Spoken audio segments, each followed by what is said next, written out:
आपने अभी तक हमारा चैनल सब्सक्राइब नहीं किया है तो सब्सक्राइब आइकन प्रेस कर दें और नोटिफिकेशन को ऑन कर दें ताकि next update you never miss.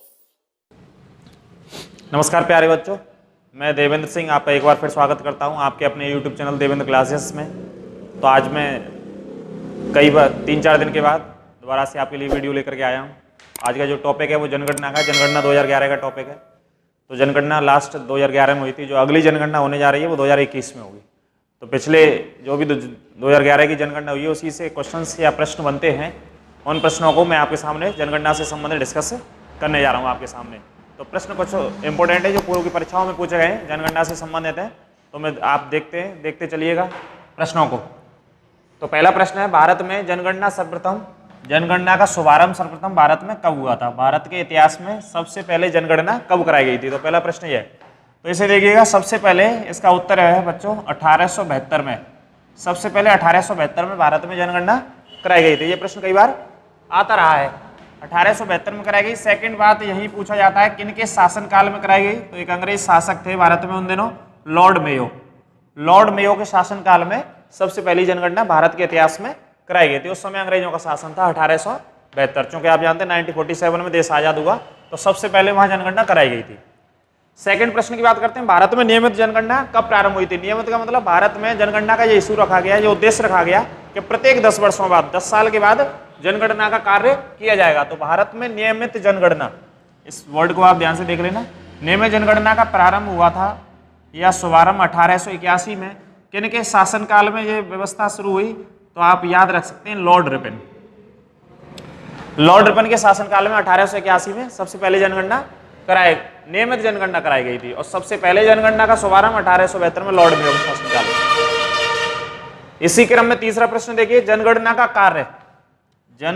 कार्य कौन से संविधान के अनुच्छेद के अंतर्गत किया जाता है? संविधान का कौन सा आर्टिकल है जिसके तहत जनगणना का कार्य किया जाता है? तो देखिए, पहला पॉइंट तो याद रखिए, संघ सरकार कराती है। संघ सरकार जनगणना का कार्य कराती है, संघ सरकार या भारत सरकार कराती है। आप याद रखिए आर्टिकल 246, आर्टिकल 246 246 आर्टिकल के द्वारा भारत सरकार द्वारा जनगणना का कार्य किया जाता है, संपन्न किया जाता है पूरे भारत के स्तर पर। अगला प्रश्न देख लेते हैं, स्वतंत्र भारत की पहली जनगणना, कहने का मतलब आजाद भारत की, भारत आजाद हुआ 1947 में, उसके बाद पहली जनगणना कौन सी रही? स्वतंत्र भारत की पहली जनगणना, तो आप आंसर दीजिएगा यहां 1951 में। स्वतंत्र भारत की पहली जनगणना वर्ष 1951 में हुई थी। काफी मोस्ट इंपोर्टेंट पॉइंट है, आप इसे याद रखना। अगला देख लेते हैं, जनगणना 2011 का आदर्श वाक्य क्या रहा? जनगणना 2011 का आदर्श वाक्य क्या रहा? तो कई बार लास्ट जो हमारी जनगणना हुई थी 2011 की, उसमें एक आदर्श वाक्य रखा गया सरकार की तरफ से। 2021 में भी रखा जाएगा, लेकिन ये आपको पढ़ लेना, कई परीक्षा में आया। तो इसे आप ध्यान रखना, हमारा भविष्य हमारी जनसंख्या, हमारा भविष्य हमारी जनसंख्या, ये 2011 की जनगणना का आदर्श वाक्य था। सॉरी, गलत हो गया, एक सेकेंड। हमारी जनसंख्या हमारा भविष्य था। हमारी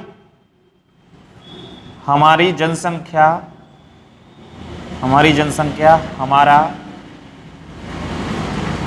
भविष्य, ये आदर्श वाक्य था 2011 की जनगणना का। तो ये थे टॉप 5 प्रश्न, 5 प्रश्न जनगणना 2011 से संबंधित, ये इतिहास से संबंधित में डिस्कस किए थे। 2011 को भी इसमें शामिल कर लिया है। अब अगले 5 प्रश्नों की तरफ चलते हैं। तो प्यारे बच्चों, जनगणना की अगली सीरीज में कुछ प्रश्नों की ओर चलते हैं। तो प्रश्न नंबर 1 देखिए, 2011 की जनगणना में सबसे ज्यादा जनसंख्या वाला राज्य कौन सा था? तो 2011 की जनगणना में सबसे ज्यादा जनसंख्या वाला राज्य था उत्तर प्रदेश। उत्तर प्रदेश की सबसे ज्यादा जनसंख्या थी पूरे भारत में 2011 की जनगणना के अनुसार। 19 करोड़ से कुछ ऊपर थी, वो डेटा मैं आपको अगले प्रश्न में बताऊंगा। अगले प्रश्न की तरफ चलते हैं। अगला प्रश्न है, 2011 की जनगणना में सबसे ज्यादा जनसंख्या घनत्व वाला राज्य, सबसे ज्यादा जनसंख्या घनत्व वाला राज्य। तो आपको याद रखना है, सबसे ज्यादा जनसंख्या घनत्व बिहार का था 2011 की जनगणना में। भारत सरकार द्वारा जनगणना कराई गई तो बिहार में सबसे ज्यादा जनसंख्या घनत्व था। जनसंख्या घनत्व बोले तो 1 वर्ग किलोमीटर में लोगों की संख्या, कितने लोग निवास कर रहे हैं तो उसे जनसंख्या घनत्व निकाला जाता है। तो बिहार सबसे ज्यादा जनसंख्या घनत्व में पहले स्थान पर था। अगला प्रश्न है इसी सीरीज में 2011 की जनगणना में भारत की जनसंख्या कितनी थी, पूरे हिंदुस्तान की जनसंख्या कितनी थी। तो भारत की जनसंख्या तो ऑब्वियसली आपको पता होगा, लेकिन फिर भी आप लिख सकते हो 1 अरब 21 करोड़ भारत की जनसंख्या थी। कुछ और आंकड़े थे लगभग में, लेकिन आपको याद रखना है एक फैक्चुअल डेटा है, 1 अरब 21 करोड़ मतलब 121 करोड़ भारत की जनसंख्या थी 2011 में। अगला प्रश्न इसी सीरीज में 2011 में भारत का एकमात्र राज्य बताइए, एकमात्र राज्य जो पिछले 10 साल में जनसंख्या बढ़ने के बजाय जनसंख्या घट गई, वहां नकारात्मकता आई जनसंख्या में।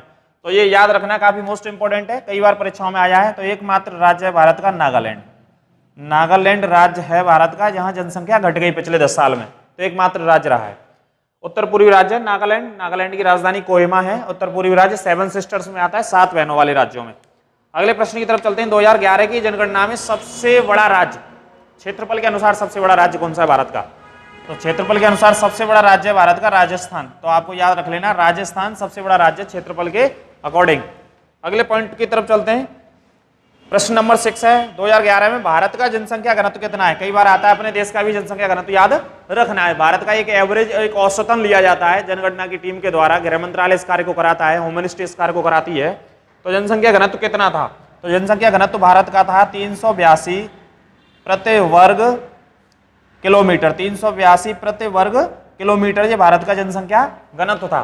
तो ये थे जनसंख्या के इस सीरीज में इंपॉर्टेंट क्वेश्चंस 2011 की जनगणना के। अगली सीरीज की तरफ चलते हैं, अगले प्रश्नों की तरफ चलते हैं बच्चों। तो प्यारे बच्चों इसी सीरीज में चलते हैं, जनगणना की इसी सीरीज में अगले प्रश्नों को डिस्कस करते हैं। अगले प्रश्नों को देखिएगा। तो पहला प्रश्न है भारत में भारत में विश्व की कितने प्रतिशत जनसंख्या निवास करती है। तो कितना प्रतिशत ऐसी जनसंख्या है जो भारत में निवास करती है टोटल, अगर विश्व की बात करते हैं।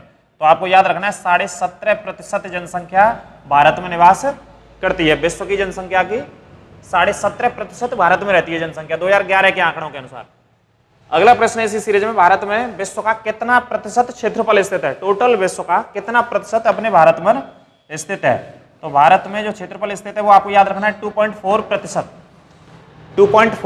क्षेत्रफल भारत में स्थित है टोटल विश्व का। तो ये दोनों पॉइंट इंपॉर्टेंट याद रखना है। अगला प्रश्न चलते हैं। भारत में महान विभाजक वर्ष कौन सी वर्ष को कहा जाता है। महान ग्रेट डिवाइडिंग ईयर, कई बार प्रश्न आता है महान विभाजक वर्ष या ग्रेट डिवाइडिंग ईयर वर्ष कौन सी वर्ष को कहा जाता है। तो आपको याद रखना है 1921 को। 1900 जो वर्ष 21 थी, यहाँ जनगणना हुई थी 1911 से 21 के बीच में भारत में न्यूनतम जन्म दर रही थी, न्यूनतम जन्म दर रही थी, न्यूनतम वृद्धि हुई थी भारत की जनसंख्या में। इस वजह से इस वर्ष को महान विभाजक वर्ष कहा जाता है, कई बार परीक्षाओं में पूछा गया है। तो आपको याद रखना है 1921, रट लेना है इसे आप। अगले प्रश्न की तरफ चलते हैं। 2011 में कराई गई कौन सी जनगणना थी। भारत सरकार के द्वारा आर्टिकल 246 के अनुसार या गृह मंत्रालय के द्वारा जो जनगणना कराई गई थी 2011 में वो कौन सी थी संख्या में। तो आपको याद रखना है वो जनगणना 15वीं जनगणना थी, 15वीं जनगणना थी। आपको पॉइंट ये याद रखना है 2011 में कराई गई जनगणना कौन सी थी, 15वीं जनगणना थी। अगले प्रश्न की तरफ चलते हैं बच्चों। अगला प्रश्न है काफी इंपॉर्टेंट प्रश्न है, इसमें आप देखो 2011 में सबसे ज्यादा दशकीय वृद्धि, 2011 में भारत का ऐसा कौन सा राज्य था जिसमें सबसे ज्यादा 10 साल में, पिछले 10 साल में सबसे ज्यादा वृद्धि रही प्रतिशत में। तो आपको याद रखना है 7 सिस्टर का राज्य है ये, उत्तर पूर्वी भारतीय राज्यों में आता है ये राज्य। तो इस राज्य का नाम है, काफी मोस्ट इंपोर्टेंट पॉइंट है, मेघालय। मेघालय में पिछले 10 साल में सबसे ज्यादा वृद्धि प्रतिशत में रही, लगभग आप वो भी आंकड़ा लिख सकते हो, लगभग 27% वृद्धि रही। तो ये प्रश्न रहता है कई बार 2011 में सबसे ज्यादा दशकीय वृद्धि दर वाला राज्य कौन सा था। तो याद रखना है मेघालय था, 27% लगभग इसमें वृद्धि हुई थी। लास्ट और अंतिम इसी कड़ी में 2011 में न्यूनतम जनसंख्या घनत्व, 2011 में न्यूनतम जनसंख्या घनत्व सबसे ज्यादा, मैंने अभी आपको बता दिया सबसे ज्यादा जनसंख्या घनत्व वाला भारत का राज्य बिहार रहा। 11 से 2 व्यक्ति पर किलोमीटर एरिया में रहते थे। लेकिन अब इसी कड़ी में ये वाला प्रश्न है, सबसे कम लोग कहां रहते हैं जनसंख्या आधार पर, डेंसिटी के आधार पर। तो आपको इधर राज्य याद रखना है सर, अरुणाचल प्रदेश है। अरुणाचल प्रदेश में सबसे कम लोग निवास करते हैं जनसंख्या घनत्व पर देखा जाए तो लगभग 17 व्यक्ति 1 वर्ग किलोमीटर के अंतराल में निवास करते हैं। तो सबसे कम जनसंख्या घनत्व वाला राज्य अरुणाचल है, सबसे ज्यादा दशकीय वृद्धि मेघालय में हुई लगभग 27%। भारत की कौन सी जनगणना रही 2011 में? 15वीं रही। महान विभाजक वर्ष कौन सी वर्ष को कहते हैं? 1921 को कहते हैं, न्यूनतम जन्म दर की वजह से। भारत में क्षेत्रफल, भारत का क्षेत्रफल कितना प्रतिशत है टोटल विश्व का देखा जाए तो 2.4% है। जनसंख्या कितनी निवास करती है भारत में टोटल विश्व की? तो 17.5% निवास करती है। तो ये काफी इंपॉर्टेंट प्रश्न है जो परीक्षाओं में आपके लिए काम आएंगे। अब मैं अगले 5 प्रश्नों को आपके सामने डिस्कस करता हूं। तो प्यारे बच्चों, इसी सीरीज में अगले 5 प्रश्नों की तरफ चलते हैं। जनगणना के महत्वपूर्ण प्रश्न है। तो पहला प्रश्न है, 2011 में सबसे ज्यादा लिंगानुपात वाला राज्य, सबसे ज्यादा सेक्स रेशियो वाला स्टेट कौन सा था इंडिया का? तो आपको याद रखना है, सबसे ज्यादा लिंगानुपात था भारत में केरल में। केरल राज्य में सबसे ज्यादा लिंगानुपात था। यहां अगर आप लिखें तो 1084 लिख सकते हो, मतलब 1000 लड़कों पर 1084 लड़कियों ने जन्म लिया था। तो सबसे ज्यादा लिंगानुपात वाला राज्य केरल था भारत का 2011 की जनगणना में। इसी क्रम में सेकंड प्रश्न है, 2011 में सबसे कम लिंगानुपात कौन से राज्य का था? सबसे कम कौन सा था? सबसे ज्यादा केरल का था। तो सबसे कम लिंगानुपात वाला राज्य है हरियाणा। कई बार परीक्षाओं में पूछा गया है।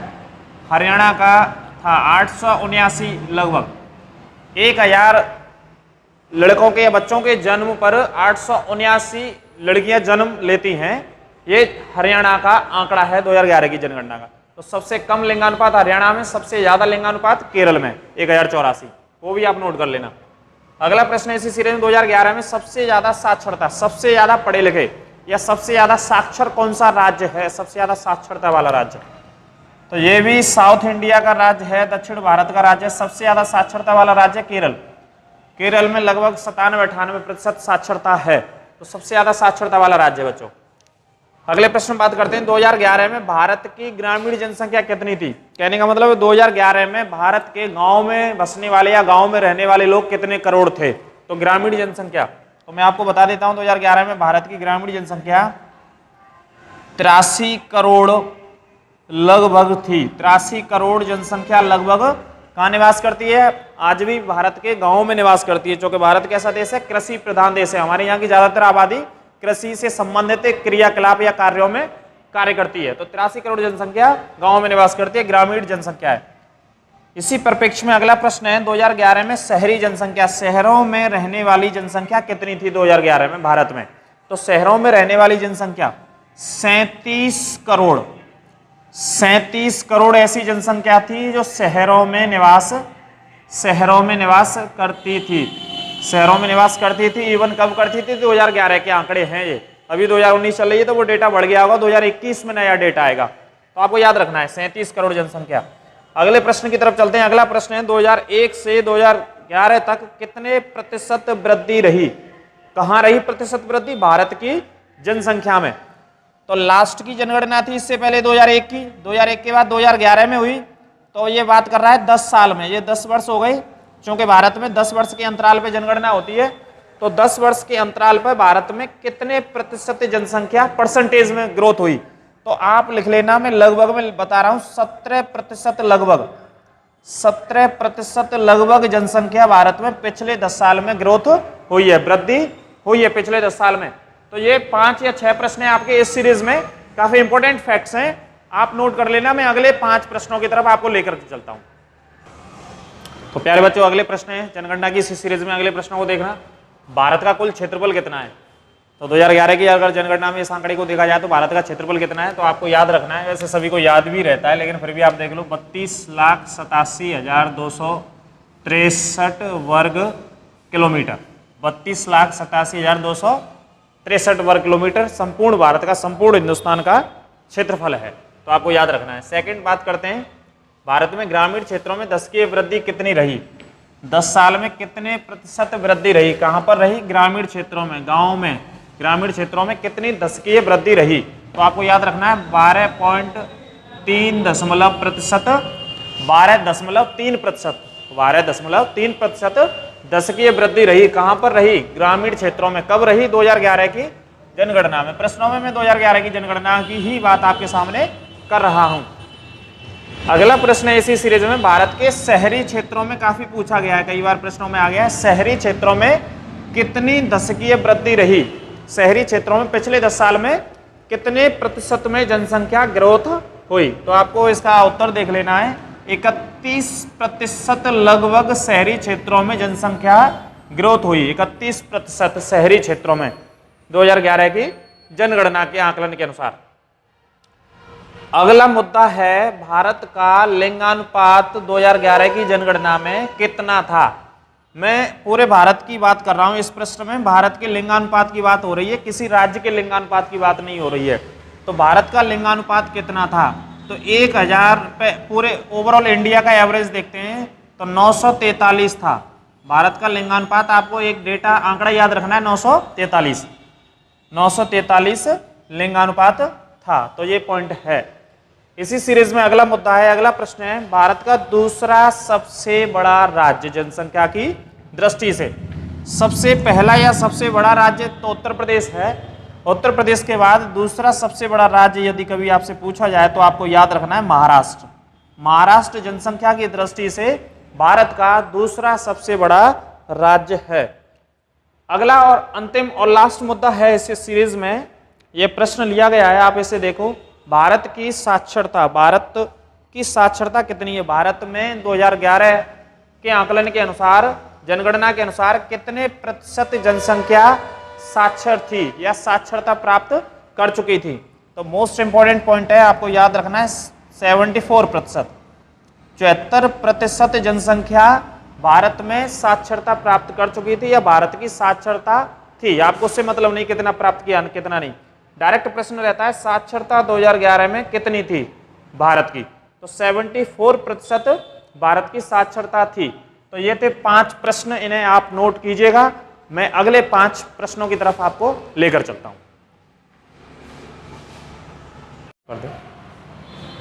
तो प्यारे बच्चों, इसी सीरीज में चलते हैं जनगणना की अगले कुछ टॉप 5 क्वेश्चनों की तरफ चलते हैं। तो पहला प्रश्न देखिए, 2011 की जनगणना में महिलाओं की साक्षरता कितने प्रतिशत थी? महिला कितने प्रतिशत पढ़ी लिखी थी 2011 की जनगणना में? तो आपको यह याद रखना है, काफी इंपॉर्टेंट पॉइंट है। 65% महिलाओं की साक्षरता थी 2011 की जनगणना में।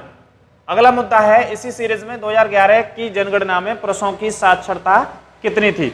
मेल लिटरेसी भारत में कितनी थी? तो आपको याद रखना है 82% मेल लिटरेसी थी। 82% पुरुष पढ़े लिखे थे भारत में 2011 की जनगणना के अनुसार। अगला मुद्दा, सर्वाधिक वृद्धि दर कौन सी जनगणना में रही भारत के इतिहास में? सबसे ज्यादा ग्रोथ परसेंटेज में या प्रतिशत में सबसे ज्यादा कहां या कौन सी जनगणना में वृद्धि दर रही? तो आपको याद रखना है, इसका जवाब या इसका उत्तर है 1971 में सबसे ज्यादा वृद्धि दर रही। कितनी वृद्धि दर रही ये भी आप पढ़ लेना, 24.8% वृद्धि दर रही। 24.8% वृद्धि दर रही भारत की जनगणना के इतिहास में। अगला मुद्दा है, कौन सी वर्ष को लघु विभाजक, कौन सी वर्ष को लघु विभाजक वर्ष कहा जाता है? लघु विभाजक इन द सेंस ऑफ सबसे ज्यादा भारत में जन्म दर रही इस वर्ष में। तो आपको याद रखना है 1951 की वर्ष से सबसे ज्यादा जन्म दर रही। इसी वजह से इसे बोला जाता है भारत की जनगणना के इतिहास में लघु विभाजक वर्ष पढ़ा जाता है। एक मैंने अभी पढ़ाया था महान विभाजक वर्ष, ग्रेट डिवाइडिंग ईयर, वहां सबसे कम जन्म दर रही। तो एक जनसंख्या में बहुत लंबा चौड़ा एक फासला आ गया था, तो 1921 याद रखना है वो वाला पॉइंट आपको। अगले प्रश्न में बात करते हैं। अगला मुद्दा है जनगणना 2011 में ग्रामीण क्षेत्रों में कितना लिंगानुपात है? ग्रामीण क्षेत्रों में आपको पता है 1000 के रेशियो पर 949 लिंगानुपात है। अगर गांव की बात करते हैं, गांव में बसने वाली जनसंख्या की बात करते हैं तो 1000 लड़कों पर 949 लड़कियां जन्म लेती हैं। अगला मुद्दा है 2011 की इसी सीरीज में, जनगणना वाली सीरीज में, 2011 की सीरीज में शहरी क्षेत्रों में, शहरी क्षेत्रों का लिंगानुपात कितना रहा? 949 गांव का हो गया, ग्रामीण क्षेत्रों का हो गया, शहरी क्षेत्रों का लिंगानुपात आप याद रखिए 1000 लड़कों पर 929 लड़कियां जन्म लेती हैं। तो ये था शहरी क्षेत्रों का लिंगानुपात। तो ये थे टॉप 5 क्वेश्चन और ओवरऑल जनगणना से संबंधित मैंने आपके सामने इस इंपॉर्टेंट क्वेश्चंस को रखा। सारे के सारे या सभी क्वेश्चंस पूर्व की परीक्षाओं में पूछे गए और भविष्य की परीक्षाओं में भी पूछे जाएंगे। अगली जनगणना जो होगी, ये जनगणना थी 2011 की, अगली सेंसियस होगी 2021 में, आने वाले समय में 1 या 2 साल के बाद 2021 जब वर्ष आएगी तो अगली जनगणना का आयोजन केंद्रीय गृह मंत्रालय द्वारा किया जाएगा या संघ सरकार के द्वारा किया जाएगा। तो तब तक आप इन प्रश्नों को याद रखें, अगली जनगणना की सीरीज में और प्रश्नों को आपके सामने डिस्कस किया जाएगा। ज्यादा से ज्यादा यदि वीडियो आपको पसंद आती है तो ज्यादा से ज्यादा आप शेयर करें, लाइक भी करें वीडियो को। यदि अभी तक आपने हमारे YouTube चैनल को सब्सक्राइब नहीं किया है तो आप अपने YouTube चैनल देवेंद्र क्लासेस को सब्सक्राइब करें। बहुत बहुत धन्यवाद आपका। नमस्कार।